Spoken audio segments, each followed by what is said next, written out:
ഒരു നിസ്കാരം കഴിഞ്ഞ് അടുത്ത നിസ്കാരത്തെ നീ എക്സ്പെക്ട് ചെയ്യുന്നത്, ആ പ്രതീക്ഷയോടെ ഇരിക്കുന്നത്, വാങ്ങു കൊടുത്തിട്ട് ഇഖാമത്തിനെ കാത്തിരിക്കുന്ന ഇരുത്തം, ഇതെല്ലാം നിന്റെ ദോഷം പൊറുക്കാനുള്ളതാണ്.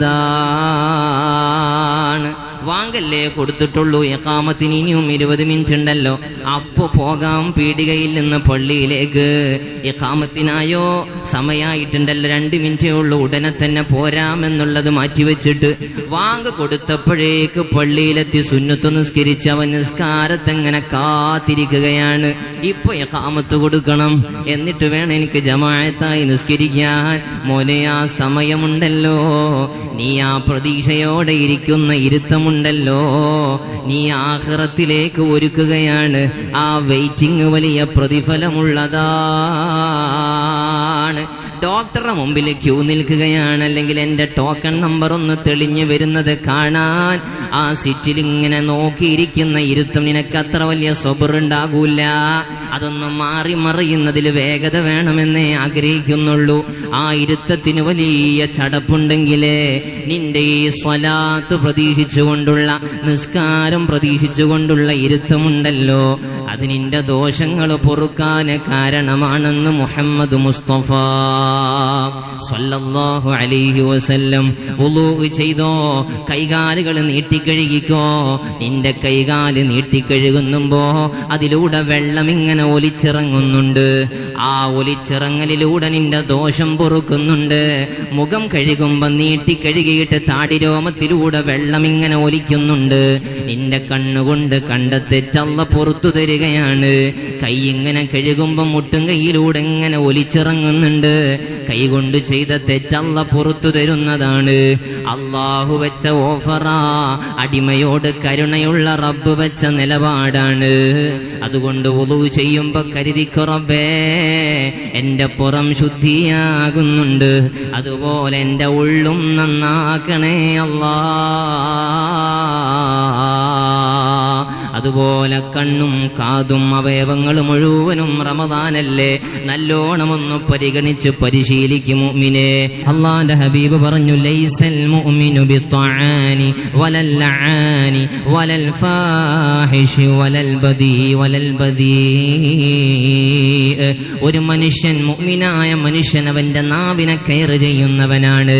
അവൻ ആരെയും കുത്തുവാക്ക് പറയൂല, ആരെയും മനസ്സിനെ വേദനിപ്പിക്കൂല, ആരെയും ചീത്ത പറയൂല, ഗീബത്ത് നമീമത്ത് പറയൂല, ആരെയും ആക്ഷേപം പറയാനില്ല. അവനാ മുഅ്മിന്, അവനാണ് യഥാർത്ഥ മുസ്ലിം. നാവിനെ സൂക്ഷിക്കാൻ കഴിയോ, കണ്ണിനെ സൂക്ഷിക്കാൻ കഴിയോ, അവയവങ്ങളെ തെറ്റിൽ നിന്ന് മാറ്റി നിർത്താൻ കഴിയോ? നമ്മുടെ നോമ്പാണ് നോമ്പ്. അല്ലാതെ വെറുതെ വയറ് പട്ടിണി കിടക്കൽ കൊണ്ട് നോമ്പാകുമെന്നാരും കരുതണ്ട. എല്ലാ അവയവങ്ങളും സൂക്ഷിക്കണം. പ്രത്യേകിച്ച് നാവിനൊന്ന് ബ്രേക്ക് ഇടാൻ കഴിഞ്ഞാൽ, മോനെ, നീ ഏറെ ഇബാദത്തൊന്നും ചെയ്തില്ലെങ്കിലും ഒരാളെ കുറിച്ചും നിന്റെ നാവ് കൊണ്ട് ഇല്ലാത്തത് പറയുന്നില്ല, ഉള്ളത് തന്നെ ചീത്ത പറയുന്നില്ല, ഗീബത്ത് പറയുന്നില്ല, കളവ് പറയുന്നില്ല, വേദനിപ്പിക്കുന്നില്ല. നാവ് കൊണ്ട് നല്ലതേ പറയുന്നുള്ളെങ്കിൽ മതി കേട്ടോ. അത് തന്നെയാ ഏറ്റവും വലിയ ആരാധനയുള്ളത്. മുഅ്മിനിന്റെ ക്വാളിറ്റി അതാണ് മുത്തുനബി എണ്ണി പറഞ്ഞിട്ടുള്ളത്. അള്ളാഹു നമുക്ക് തൗഫീഖ് നൽകട്ടെ. ഞാൻ എൻ്റെ വാക്ക് ചുരുക്കി ഒറ്റ സംഭവം പറയാം. അള്ളാഹിന്റെ മുമ്പിൽ നമ്മൾ ഇസ്തിഗ്ഫാർ ചൊല്ലണം, കരഞ്ഞു പറയണം. ഇനിയുള്ള ദിവസങ്ങൾ അതിനു വേണ്ടി പ്രത്യേകം സജ്ജമാക്കി വെച്ചതാണ്. അത്താഴത്തിന് എണീറ്റിട്ട് ഇസ്തിഗ്ഫാർ ചൊല്ലി ഒന്ന് കരയണം. ചെയ്തു പോയത് വന്നുപോയത് മുഴുവനും ഒന്ന് ഓർത്തെടുക്കണം. കരഞ്ഞ് കലങ്ങി തന്റെ ഖൽബൊന്ന് കഴുകിക്കളയണം. അല്ലാഹ് ഇസ്തിഗ്ഫാർ കൊണ്ട് നേടിയെടുക്കാൻ പറ്റാത്ത ഒന്നുമില്ല. ഫഖുൽ തസ്തഗ്ഫിറൂ റബ്ബക്കും ഇന്നഹു കാന ഗഫാറാ യുർസിലിസ് സമാഅ അലൈക്കും മിദ്റാറാ വയുംദിദുക്കും ബിഅംവാലിൻ വബനീൻ. അള്ളാന്റെ ഖുർആനല്ലേ പറഞ്ഞത്, നിങ്ങൾക്ക് എല്ലാ നിഅമത്തും കിട്ടും കേട്ടോ ഇസ്തിഗ്ഫാർ കൊണ്ട്. എന്ത് ആഗ്രഹമുണ്ടോ ചോദിച്ചോ ഇസ്തിഗ്ഫാർ ചൊല്ലിയിട്ട്. മക്കളെ വേണോ, മഴ വേണോ, വാഹനം വേണോ, വീട് വേണോ, കടം വീടണോ, രോഗം മാറണോ, സർവ്വതിനും മരുന്നാണ് ഇസ്തിഗ്ഫാർ. ചൊല്ലാം, നമുക്ക് ധാരാളമായി ചൊല്ലാം. നമുക്ക് മഹാനായ അഹ്മദ് ബിൻ ഹംബൽ റളിയല്ലാഹു അൻഹു അറിയാലോ, നമുക്ക് പേര് കേട്ട പണ്ഡിതനാണ്, ലോക പണ്ഡിതനല്ലേ, ഹംബലി മദ്ഹബിന്റെ ഫൗണ്ടർ അല്ലേ. മഹാനായ അഹ്മദ് ബിൻ ഹംബൽ തങ്ങളെ നാട് വിടുകയാണ്, യാത്രയിലാണ്, ദീർഘദൂരം സഞ്ചരിച്ച് രാത്രിയായപ്പോൾ കിടക്കാൻ ഒരു ഇടം കിട്ടണം. പള്ളിയിൽ കയറി ആ പള്ളിയിലെ ഒരു ജോലിക്കാരനെ കണ്ടിട്ട് ചോദിച്ചു, എനിക്ക് ഇവിടെ ഒന്ന് കിടക്കാൻ ഒരല്പം സ്ഥലം തരുമോ? പള്ളിയിലൊന്ന് കിടക്കട്ടെ ഞാന്. പള്ളികൾ അതിനാണ്, യാത്രക്കാർക്ക് പ്രത്യേകം ഒരു മുസാഫിർ ഖാനൊക്കെ തയ്യാറാക്കല്, പള്ളിയുടെ കീഴിലുണ്ടാകല് വളരെ നല്ലതാണ്. മുസാഫിരീങ്ങളെ പരിഗണിക്കത് ഇസ്ലാമിന്റെ ഒരു കൾച്ചറാണ്. യാത്രക്കാർ അവർ വല്ലാത്ത സഹായം പ്രതീക്ഷിക്കുന്നവരാണ്, വലിയ സാന്ത്വനം പ്രതീക്ഷിക്കുന്നവരാണ്. അവർക്ക് അത്താണിയാകണം പള്ളികൾ. അവരൊന്ന് കയറിയിട്ട് ഫാനിട്ടൊന്ന് കിടന്നിരുന്ന് ഒന്ന് ക്ഷീണം മാറ്റിയതിന്റെ പേരിൽ ആരും കച്ചറ കൂടരുത്. എന്തടോ ഫാൻ നിസ്കരിക്കാനുള്ളതല്ലേ എന്നെടുത്ത് പറയരുത്. പള്ളികൾ സമാധാനത്തിനാണ്, ദിക്ർ ചൊല്ലിക്കോട്ടെ. ആ സാധു ഒന്ന് കയറിയിട്ട് ഫാനിട്ടൊന്ന് ഇരുന്ന് തണുപ്പ് കൊണ്ടിട്ടൊന്ന് ആശ്വാസം കൊണ്ടോട്ടെ. എത്രയാ നമ്മൾ ചെലവഴിക്കുന്നത്, എന്തെല്ലാം വിധേനയാ കാശ് പോകുന്നത്. ഒന്ന് കിടന്നു കൊള്ളട്ടെ, അല്ലെങ്കിൽ മുസാഫിറിന് വേണ്ടി പ്രത്യേകം ഒന്ന് സജ്ജമാക്ക്. നമ്മൾ മുസല്ല നിസാ ഉണ്ടാക്കാറുണ്ട്, പുതിയതാണെങ്കിലും നല്ലത് തന്നെയാണ്.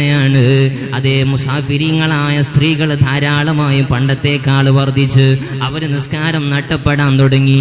അങ്ങനെ വന്നപ്പോൾ അവർക്ക് പ്രത്യേകം നിസ്കരിക്കാൻ ഒരു സ്ഥലം തയ്യാറാക്കി. അതുകൊണ്ട് കുറച്ച് ആളുകളൊക്കെ നിസ്കരിക്കാൻ കയറുന്നു. അല്ലെങ്കിൽ യാത്രക്കാരായ അത്ര ആളുകളെ നിസ്കാരമാ നഷ്ടപ്പെട്ടു പോകുന്നത്. മുസാഫിരീങ്ങളെ പരിഗണിക്കണം. ഈ പള്ളിക്കാരനോട് ചോദിച്ചു, ഞാനൊന്ന് കിടന്നോട്ടെ മോനെ. പറ്റൂല എന്നാണ് അയാളെ മറുപടി. എനിക്ക് കിടക്കാൻ സ്ഥലം വേണ്ട, ഒന്ന് നേരം വെളുക്കോളൊന്ന് നിൽക്കാൻ സ്ഥലം കിട്ടിയാ മതി. ഞാനൊന്ന് ഇവിടെ നിന്ന് നിസ്കരിച്ചോളാം. എനിക്കിവിടെ നിന്ന് പള്ളി പൂട്ടാതെ, അല്ലെങ്കിൽ മോനെ പൂട്ടിക്കോ, എന്നെ അകത്താക്കി പൂട്ടിക്കോ എന്ന് സൗകര്യം ചെയ്തു തരുമോ? ഇല്ല, പറ്റൂല എന്ന് പറയാ മാത്രല്ല അദ്ദേഹത്തെ പിടിച്ച് പുറത്താക്കുകയാണ്. വലിയ വിഷമത്തോടെ മഹാനവറുകൾ നിൽക്കുകയാണ്. ആരാണ് ഈ വന്ന ആളെന്ന് അയാൾക്കറിയില്ല. ഞാൻ ആരാന്നറിയോ മോനെ? ഞാൻ അഹ്മദ് ബിൻ ഹംബലാണെന്ന് പറയാൻ നിന്നിട്ടില്ല. അവിടെ നിന്ന് ബേജാറോടെങ്ങനെ നിൽക്കുമ്പോഴാണ് ഒരാൾ വരുന്നത്.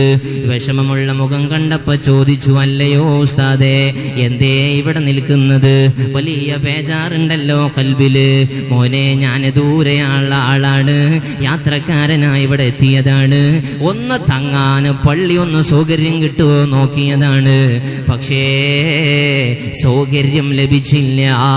അദ്ദേഹം കയ്യും പിടിച്ച് വീട്ടിലേക്ക് കൊണ്ടുപോവുകയാണ്. അങ്ങനെയുണ്ടല്ലോ ചിലര്, ആരെങ്കിലും കണ്ടാല് വീട്ടിലെ ഭക്ഷണത്തിൽ നിന്നൊരു പകുതി അവർക്കും നൽകുന്നു. വീട്ടിലെ ഭക്ഷണത്തിൽ ആ മുസാഫിറിനെയും ഉൾപ്പെടുത്തിയിട്ട് ഇന്ന് ഞങ്ങളിട്ട അരിയില് പടച്ചോനെ ഈ സാധുവിനെയും കൂടി ഉൾപ്പെടുത്തണമെന്ന് കരുതുന്നവര്, അവരെ സൽക്കരിക്കാൻ ബമ്പല് കൊള്ളുന്ന മുഅ്മിനീങ്ങളുണ്ടല്ലോ. വലിയ പുണ്യമാണ്. ഈ സാധു മനുഷ്യൻ അദ്ദേഹത്തിന്റെ ചെറിയ വീട്ടിലേക്ക് കൊണ്ടുപോവുകയാണ്. അദ്ദേഹം നല്ല ഒരു റൂം ഉസ്താദിന് തയ്യാറാക്കി കൊടുക്കുകയാണ്.